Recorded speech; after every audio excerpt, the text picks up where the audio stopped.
Good day, grade 12 ICT students. Welcome to our first lesson for Contact Center Services 800. So I will be your teacher and I am Miss Laika V. Alarcon. Let us keep going and let's start. For our lesson 1, we will be focusing on communicating English properly because as we all know, English is very important if we are planning to be part of BPO industries. So for this lesson, we have these objectives. First is for you to be able to explain the nature and process of communication. Second, for you to be able to discuss the functions of communication. Third, to explain why there is a breakdown of communication in contact centers. When we say breakdown, miscommunication happens. Fourth, apply strategies and communication breakdowns or to fix out communication. And lastly, to be able to practice effective communication skills. So this is just actually a repetition or a review of your first lesson in oral communication in context subject when you were in grade 11. So let us start by defining what communication is all about. So when we say communication, that is a process of exchanging knowledge, ideas, messages, or information from one person to another. As long as there is a content that you want to share to someone, then communication takes place. So we have 3 natures of communication.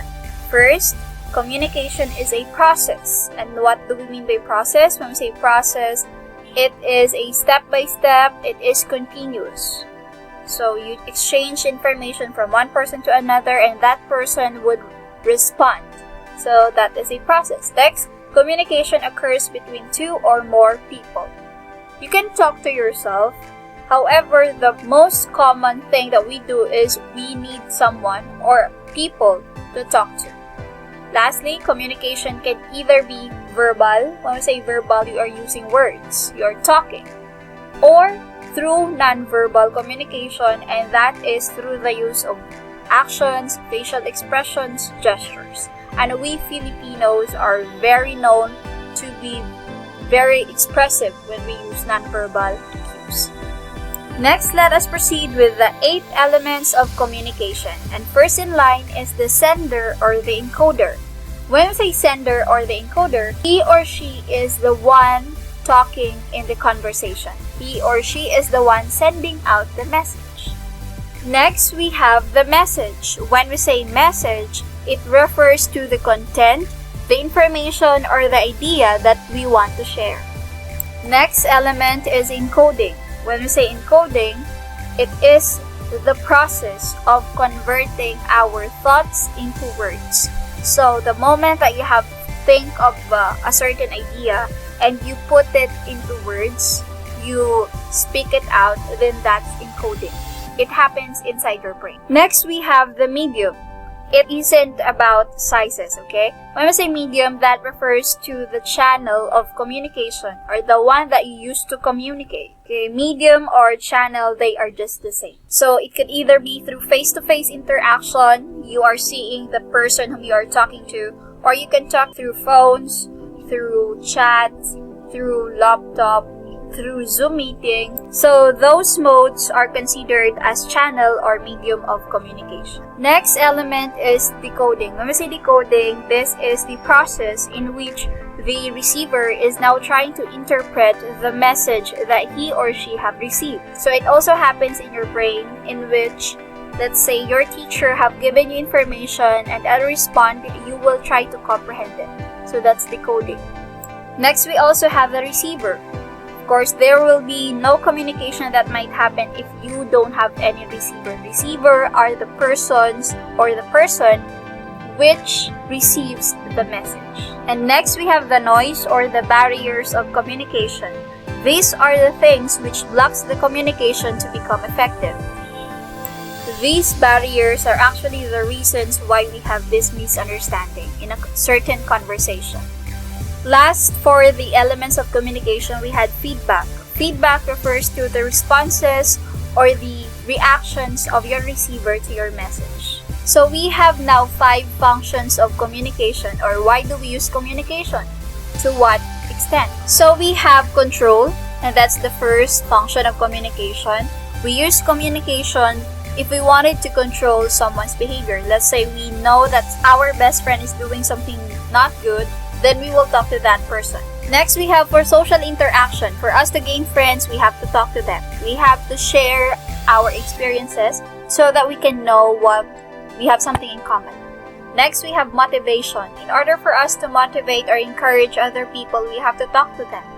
We have to share our misfortunes and see if that might help them out. Fourth, we have emotional expression. In order for us to manage our emotions well, we communicate. We tell other people about what we feel. Next, we also have the last one is information dissemination. We share informations, we share messages, we share what we know through communication. Next topic that we are going to deal with the features of an effective communication, and we have 7. All of these features starts with letter C, so that's why we have the 7 C's of communication. So the first one is completeness. For communication, you have to remember that everything must be there. Completeness is very important for us to avoid miscommunication, which might happen. Next, we have conciseness. When we say conciseness, we are not just keeping our message short, but we want to be direct to the point. It is important so that our audience will not have a different intuition or perception of what we are trying to say. Next, we have consideration. For consideration, we are not just talking, but we are being responsible for every words that comes out in our mouth. So we are trying to consider the background, the race, the preference, the gender of the person whom we are talking to. Next, we have concreteness. When we say concreteness, the message is supported with facts, figures, and examples. So for concreteness, you have to make sure that you are not just giving gossips or hypotheses. You have to make sure that they are all supported with informations that will make your topic or that will make your message accurate. Next feature of communication, we have courtesy.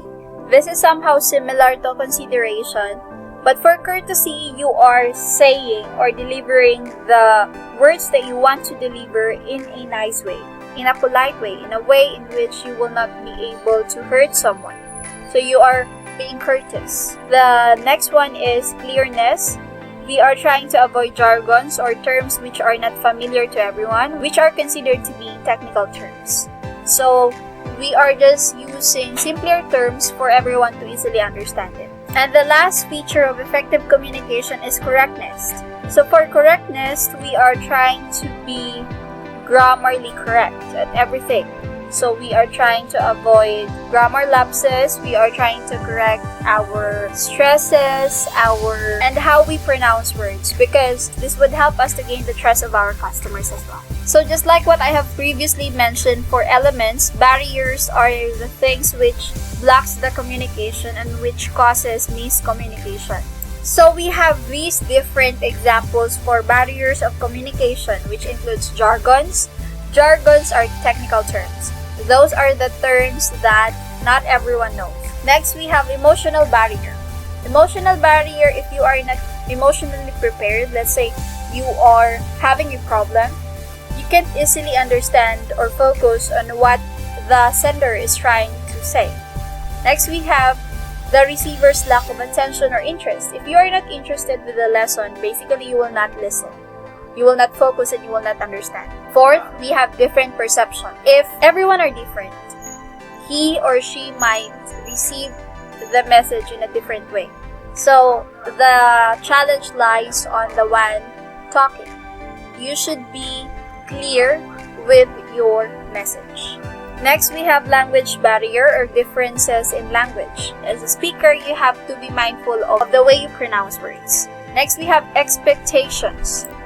Let's say that your customer have high expectations towards your company and they are talking to you, yet you can't meet their expectation. There is no way that they will listen to you. They will ask you to transfer them over to someone who is better than you. That normally happens in contact center. Next, we have cultural differences. If you are the speaker, the agent, you should be aware that the customer or your customer have a different culture. So you have to be really mindful about that. since you will be dealing with foreign cultures, so you have to study and learn more about them so that you could be aware of the things that would hurt or that might offend them. Next, we have the noise. If it's too noisy, your receiver will have a hard time understanding what you are trying to say. Next time, if you're calling at 12 a.m. or 3 a.m., you would not assume that everyone are still awake. Next and last, we have ethnocentrism. Ethnocentrism refers to you thinking that your culture is the best culture compared to others.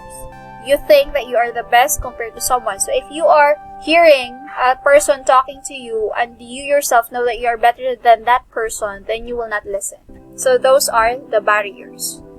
So how can a contact center or a call center agent provide a good and clear communication? So first, you have to be able to recognize the barriers that are present, and so you can be able to know how to deal with it.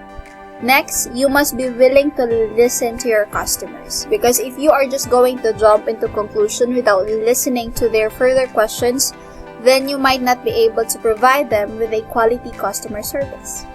Next is that you have to remain calm. Even though they are shouting at you, they are nagging at you, still you have to remain calm. They are not mad at you, they are just mad at the situation. Next, you have to think critically. So you are the job expert and you must be knowledgeable enough with the system. So you have to think critically, be mindful of all the keywords that they are saying so that you can provide them with the answer to their question. Lastly, you have to respect. You have to respect your customers, whatever kind of customer you have to understand and be sympathetic to them. Next topic, we have the mediums or the channel of communication. Again, these are the modes or the ways on how we communicate. So we have here the phone, the social media, the email, the web chat, the self-service knowledge base. Self-service knowledge base are like Google and call center. Next, we have the video agents, the written or through writing, and we have the supervisors, the peers, and subordinates. So you can communicate with them by huddles or coaching so that you would know on what to improve in your calls and that. So there we go. That would be all for today. Thank you so much for listening. I hope that you have learned something. You may now go back to our GC for some clarifications if you do have any, and for our weekly Q&A, which will be part of your recitation. I will be putting grades on everyone who can answer my questions. Thank you so much, and please be prepared with your quiz about this lesson as well. Thank you so much and have a great day. And goodbye and enjoy the rest of the day.